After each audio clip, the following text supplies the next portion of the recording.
knowing what you knowing what you know about data, right, and how these companies are operating to try to maximize the time that we spend on them, our utilization of them, how much we're watching, and then to have children that are coming up in that. How do you manage that? You've just nailed my entire summer conversation with my oldest daughter.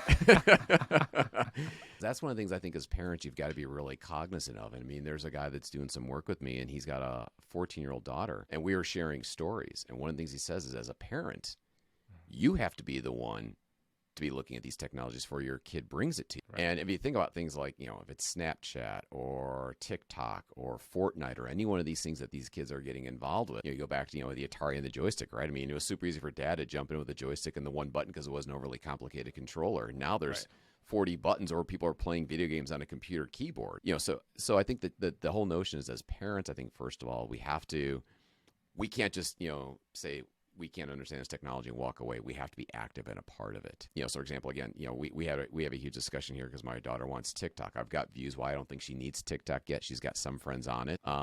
So we kind of said, okay, we're going to roll out an app at a time over the summer because we recognize this is how this social group is communicating. So right now, the one she wants to use is Snapchat. So fine, we're going to use Snapchat. We're going to be on the accounts with you. We're going to be a part of monitoring and being a part of the process as she adopts it. And then once we have a level of proficiency and comfort, then we can go on to the next app. So your friends may get out ahead of you, but that's kind of how it plays. What's interesting is, in the community that I'm a part of with other parents, we're all comparing notes back and forth. So I gave you an example of the one friend of mine who says, you got to be doing it with your kids. We've got friends that say absolutely no technology. Summer, all the technology goes away, and the kids get thrown outside to play in the yard. Well, that's the world you and I grew up in, but the challenge there is that that's not where their community is necessarily existing. Right. So you can't say no, because that's where they're building their social network. That's where they're building their tools. That's where they're building their community engagement. Because guess what? When they're 30 and 40, those will be the tools they grew up using.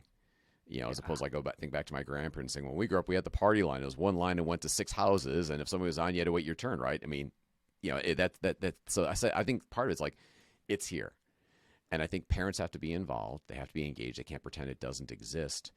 I think the other thing too, and this is actually, it goes back to some of the other stuff we were talking about before, is I think we have to take advantage of some of the resources that are in place as parents as these technologies are rolled out. I'll give you an example. The same friend of mine has gone through a really scary situation with his daughter that basically had a kid in the school that just became a stalker to her and was sending her messages. And the first set of messages that went out were from a personal account. And the school's like, well, it's a personal account. We can't get involved. Right. Once the messaging went through the school technology, then the school could get involved. So I see what you're saying. So you're basically leveraging a loophole, a good loophole, but you're leveraging a loophole to help remedy the situation that isn't inherently designed within the app or the legal structure. Yeah. So for example, like, our school has he's a pretty solid technology expert. Mm-hmm. So, I've met him a couple of times. So when we were talking about getting my kids set up with accounts, like, everything is going to be set up with their school email address. Right. Because I know that the school monitors all the behaviors going through the school Gmail and all those things. So that if something's wrong, he can step in and he can see all the records and have the appropriate level of engagement and involvement. Because, wow. I mean, they've equipped him to do. I mean, it's kind of the contra of like years ago when they said, don't do stuff on your work computer because IT can figure it out. Right. Well, now it's being deployed in academia. So now I advocate for my daughters to be using their school accounts. Well, see, so because the school can monitor them. Here's an example of, like, it's that coin flip again, right? So on one side of it, to experience stalking in middle school in and of itself is horrible.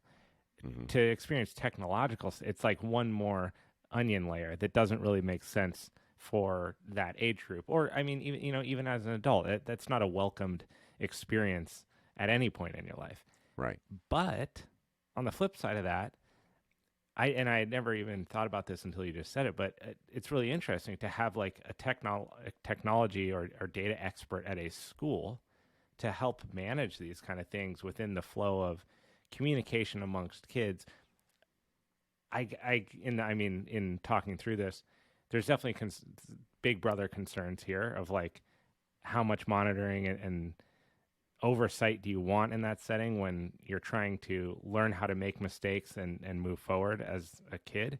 But at the same time, if you could quell really nasty behavior on the fringes of how children are communicating with each other, then there's like a really strong use case for Right. artificial intelligence and data collection. Because if you're like, okay, look, every time that kids get on the network at this time and they talk about this, or this, statistically to 95%, it's going to produce this outcome. And and as a school, as a group of parents, as a whatever, a homeowners association, if it's in your community, this is an outcome we don't want. So let's work backwards from this problem and then try to correct it in the behavior. And so that could be a really huge thing for development within a school. And maybe it could produce, talking points and open communication channels between faculty and students. And again, I talk think about that's things that were off the table before, not because no one would, but because they didn't even know the table was there in the first place. Parents have to understand what the options that are out there, and they have to be a part of the technology conversation with their kids. Just like doesn't give us, the free pass. It's like drinking, just like driving, like all those coming of age things. Just because we didn't grow up with those technologies. So listen, we didn't have TikTok as a kid, so I just say don't use it. Okay, it doesn't work, right? We've learned you can't tell a teenager abstaining doesn't work.